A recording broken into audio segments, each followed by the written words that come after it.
Да, я готова. Всем привет, девочки, привет. Добро Привет. пожаловать. Я не знаю, как говорить будем.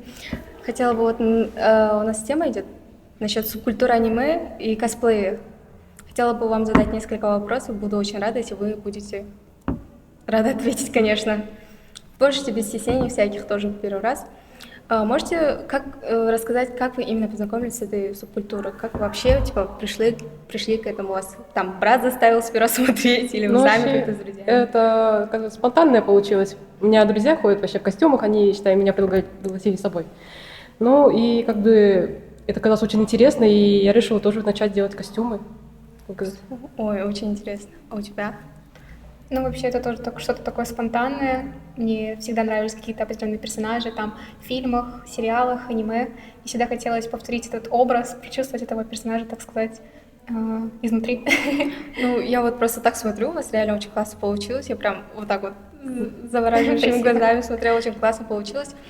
И хотела бы свой следующий вопрос задать сейчас. Как, например, друзья вот, и родители, например, отреагировали то, что вы в данной культуре, например? На самом деле они Нравится. прям охнули, прям, ну, красиво, это что-то необычное. Ты ходишь в париках, там, цветных линзах, они смотрят, типа, как что-то необычное, как творчество.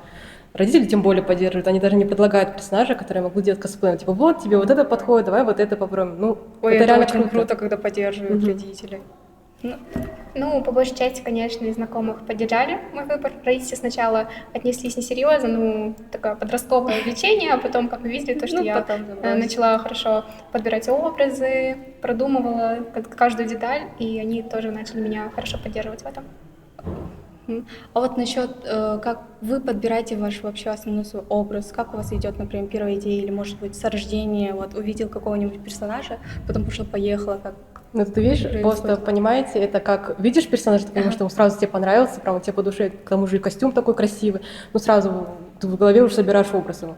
Ты сразу понимаешь, что надо на него сделать костюм. Чаще всего это что-то популярное, то есть, допустим, на мероприятиях, как Комик-кон, Алмакон, чаще всего делают популярных, чтобы все увидели знакомого персонажа. На этом мы тоже смотрим и стараемся, так сказать, войти в этот тренд. Да. А у вас вообще много времени, например, занимает какой-нибудь отдельный образ, или у вас уже руки набиты, и вы уже прям быстро На самом деле собираетесь? опыта не так уж и много, поэтому да, это занимает очень много времени, да, и денег тоже. Не всегда можно найти костюм на своего персонажа, вот он не популярный, или как бы никто его не продает, не делает, поэтому приходится делать самому. И да, это занимает, ну, как минимум можно делать 2 недели, а даже месяц. Это очень сложно. Это очень долго, мне кажется. Да, зависит еще от самого персонажа, смотря сколько у него деталей тоже. То есть, если это какой-нибудь Человек-паук, скорее всего, можно просто купить Костюм надел и пошел. А иногда такие персонажи, что просто Глаза заворачивают. Да, просто сносят бошку. Сколько у него там всего, и бывает то, что большие косплей занимают даже года, потому что все самим приходится делать. Да. А вот, например, вы одеваетесь так на улицу просто так, или же как, например, Комик-кон, да, вроде? Или Кей-кон, да? Именно когда вот анимешные, например, или косплееры, когда собираются. Ну, вообще, да, мы ходим на мероприятия, эти всякие фестивали, вот как раз-таки мы собираемся поехать в Комик-кон в следующем году. Но чтобы просто так выйти на улицу, это, наверное, нет по той причине. Ну, хотя, если позовут, почему бы и нет? Мы можем, в принципе, выйти там на Арбат, гулять в таких костюмах, это как бы может стать обычай. Но все-таки люди не всегда относятся, типа, как обычай, что человек ходит в косплей, некоторые могут и не понять, поэтому лучше воздержаться на фестивалях.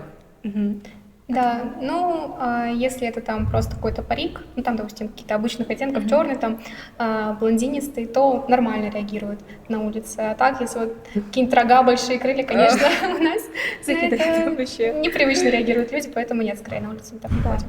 Ну, вы как думаете, вот, например, в Алмате или вообще в общем в Казахстане очень много сейчас развивается, да, вот, например, вот косплей. Как вы думаете, как будет, например, в будущем относиться к этому? Мне кажется, чем дольше и чем больше людей занимается этим, тем самым, что вдруг увлекся, привлек другого, и то же самое. Люди начинают уже понимать, что такое косплей, и начинают уже притягиваться, понимают, что там довольно интересно, там очень много мероприятий, игр, вкусностей и так далее, все делают, поэтому минусов, да, очень сильно приманивает такое, потому что ты можешь там чисто выразить свое творчество, типа найдется очень много людей, которые тоже этим увлекаются, и ты тем самым ты найдешь у тебя новых друзей и так далее. Так что я не вижу минусов в этом. Да, но буквально года 4 назад, 4-5, не было такого количества мероприятий, тем более у нас в Алмате. Вот, и с каждым годом все становилось больше и больше. То есть у нас от разных, так сказать, организаций начинается Которые начинают все поддерживать, больше и да. больше, да. Ну, на самом деле, это очень круто по идее, когда смотришь, и люди такие в ярких образах, просто у некоторых глаза вот так вот шею прям на 360 градусов поворачиваются. Реально очень красивые костюмы вообще бывают. Вы вообще очень прям сильно любите, я вижу, вот то дело, которое вы делаете. Очень благодарю за то, что вы пришли и ответили на вопросы.